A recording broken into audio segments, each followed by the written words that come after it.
Welcome to cooking it simple. ഞാൻ ജെസ്സി. ഇതുപോലെ പഴുത്ത ഒരു പഴം ഉണ്ടെങ്കിൽ വളരെ ഈസി ആയിട്ട് ഉണ്ടാക്കിയെടുക്കാൻ പറ്റുന്ന ഒരു ബനാന മഫിൻ്റെ വീഡിയോ ആയിട്ടാണ് ഇന്ന് എത്തിയിട്ടുള്ളത്. വളരെ ഈസി ആയിട്ടുള്ള റെസിപ്പിയാണ്. പഴുത്ത പഴമൊക്കെ ഉണ്ടെങ്കിൽ ഇങ്ങനെ കളയണ്ട. അത് ഉപയോഗിച്ചിട്ട് നിങ്ങൾക്ക് ഈസി ആയിട്ട് മുട്ടയൊന്നും ഉപയോഗിക്കാത്ത ഈ ഒരു ബനാന മഫിൻസ് ചെയ്തെടുക്കാം. കുട്ടികൾക്ക് ഒരുപാട് ഇഷ്ടമാവും. മുട്ടയൊക്കെ അലർജി ഉള്ളവർക്ക് തീർച്ചയായിട്ടും കഴിക്കാൻ പറ്റുന്നൊരു സാധനമാണ്. അപ്പോൾ എല്ലാവരും ട്രൈ നോക്കിയിട്ട് ഫീഡ്ബാക്ക് അറിയിക്കുക. വീഡിയോ ഇഷ്ടപ്പെട്ടെങ്കിൽ തീർച്ചയായിട്ടും ഒന്ന് സബ്സ്ക്രൈബ് ചെയ്യാം കേട്ടോ. ഇതിനായിട്ട് ഞാൻ ഒരു പഴമാണ് എടുത്തിട്ടുള്ളത്. നന്നായിട്ട് പഴുത്തിട്ടുള്ള പഴമാണ്. നമ്മുടെ റോബസ്റ്റ അല്ലെങ്കിൽ ചെറുപഴം ഒക്കെ ഇതിനായിട്ട് നിങ്ങൾക്ക് യൂസ് ചെയ്യാം. ഇത് നന്നായിട്ട് ഒരു ഫോർക്ക് ഉപയോഗിച്ചിട്ട് ഇതുപോലെ ഉടച്ചു കൊടുക്കുക. കട്ടയൊന്നുമില്ലാതെ വേണം ഉടച്ചെടുക്കാനായിട്ട്. നമ്മൾ ഈ ഒരു മഫിനായിട്ട് നമ്മൾ പ്രത്യേകിച്ച് ബീറ്ററോ കാര്യങ്ങളോ ഒന്നും യൂസ് ചെയ്യുന്നില്ല. ഒക്കെ ഈ ഫോർക്ക് ഉപയോഗിച്ചിട്ടാണ് മിക്സ് ചെയ്യുന്നത്. ഈ ഉടച്ച പഴത്തിലേക്ക് ഞാൻ 2 ടേബിൾ സ്പൂണ് പാലും 2 ടേബിൾ സ്പൂൺ ഓയിലും 1/3 കപ്പ് പഞ്ചസാരയും ചേർത്ത് കൊടുക്കുന്നുണ്ട്. 1 ടീസ്പൂണ് വനില എസൻസും ചേർത്ത് കൊടുക്കുന്നുണ്ട്. ഇതെല്ലാം കൂടെ നമുക്ക് നന്നായിട്ടൊന്ന് മിക്സ് ആക്കിയിട്ടെടുക്കാം. 1/3 കപ്പ് എന്ന് പറയുന്നത് ഒരു കപ്പിൽ 1/3 ഭാഗമാണ്. ഇനി ഒരു അരിപ്പയിലേക്ക് ഞാൻ 1 കപ്പ് മൈദ ഇട്ട് കൊടുക്കുന്നുണ്ട്. 2 ടീസ്പൂണ് ബേക്കിംഗ് പൗഡർ ഇട്ട് കൊടുക്കുന്നുണ്ട്. അതുപോലെ തന്നെ ഒരു 1/4 ടീസ്പൂണ് ഉപ്പ് ഇട്ട് കൊടുക്കുന്നുണ്ട്.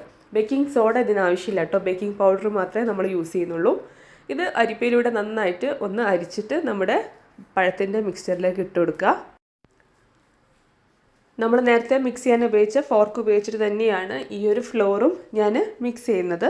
കട്ടയൊന്നുമില്ലാതെ നന്നായിട്ട് ഇളക്കിയിട്ടെടുത്താൽ മാത്രം മതി.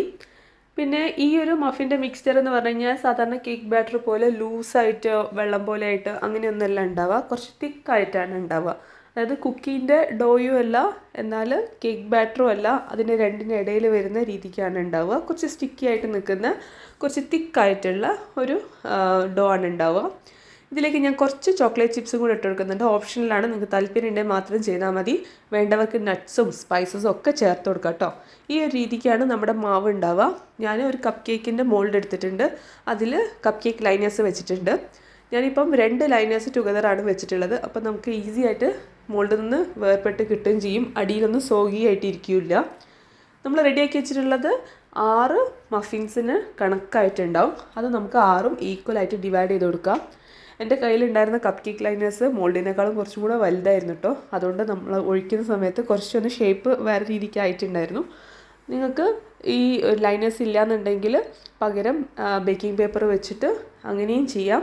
അതല്ല കപ്പ് കേക്കൊക്കെ ചെയ്യുന്ന പോലെ നമ്മളിതിന് മുന്നേ ചെയ്തിട്ടുണ്ടായില്ലേ പേപ്പർ കപ്പിൽ, അതുപോലെയും ചെയ്ത് കൊടുക്കാം. ഞാൻ മുകളിലായിട്ട് കുറച്ച് ചോക്ലേറ്റ് ചിപ്സ് വെച്ച് കൊടുക്കുന്നുണ്ട്. ഓവണ് 180 ഡിഗ്രി സെൽഷ്യസിൽ പ്രീ ഹീറ്റ് ചെയ്തിട്ടുണ്ട്. 20 മുതൽ 22 മിനിറ്റ് വരെയാണ് ഇത് ബേക്ക് ചെയ്യാനായിട്ട് എടുത്തിട്ടുള്ള സമയം. ലോവർ റാക്കിൽ വെച്ചിട്ടാണ് ബേക്ക് ചെയ്തിട്ട് എടുത്തിട്ടുള്ളത്. ഒരു 20 മിനിറ്റ്സ് ആയപ്പം തന്നെ എൻ്റെ മഫിൻസ് നല്ല പെർഫെക്റ്റായിട്ട് ബേക്കായി വന്നിട്ടുണ്ട്. ടൂത്ത് കുത്തി നോക്കിയ സമയത്ത് ക്ലീൻ ആയിട്ട് വന്നിട്ടുണ്ടായി. മഫിൻസൊക്കെ നന്നായിട്ട് ചൂട് കടഞ്ഞു കഴിഞ്ഞാൽ നമുക്ക് എടുത്തിട്ട് സെർവ് ചെയ്യാം. നന്നായിട്ട് പൊങ്ങി നല്ല സോഫ്റ്റും സ്പഞ്ചി ആയിട്ട് വന്നിട്ടുണ്ട്. അപ്പോൾ എല്ലാവരും തീർച്ചയായിട്ടും ട്രൈ ചെയ്ത് നോക്കുക. നല്ല ബനാന ഫ്ലേവറുള്ള ചോക്ലേറ്റ് ഫ്ലേവറുള്ള ഒരു മഫിൻ റെസിപ്പിയാണ്. പിന്നെ ഞാൻ പറഞ്ഞല്ലോ, എക്സ്ട്രാ സ്പൈസസ് ഒക്കെ വേണ്ടവർക്ക് ആഡ് ചെയ്ത് നോക്കാം. നിങ്ങളെ ഫീഡ്ബാക്ക് താഴെ കമൻറ്റ് ബോക്സിൽ തീർച്ചയായിട്ടും അറിയിക്കാം. നിങ്ങൾക്ക് ഇതേ റെസിപ്പി സ്റ്റോവ് ടോപ്പിലും ചെയ്യാവുന്നതാണ്. അപ്പോൾ ഓവണില്ലാത്തവർ അങ്ങനെയും ഒന്ന് ട്രൈ ആക്കി നോക്കുക. വീഡിയോ ഇഷ്ടപ്പെട്ടു കഴിഞ്ഞാൽ തീർച്ചയായിട്ടും നിങ്ങളുടെ ഫീഡ്ബാക്ക് അറിയിക്കുക. സബ്സ്ക്രൈബ് ചെയ്യാത്ത ഒരാളാണെന്നുണ്ടെങ്കിൽ തീർച്ചയായിട്ടും താഴെയുള്ള ബെല്ലൈക്കൺ ക്ലിക്ക് ചെയ്യുക. അതുപോലെ തന്നെ സബ്സ്ക്രൈബ് ബട്ടൺ ക്ലിക്ക് ചെയ്യുക. പുതിയൊരു വീഡിയോ ആയിട്ട് കാണാം. അതുവരെ എല്ലാവരും സേഫായിട്ടിരിക്കുക. Thank you for watching.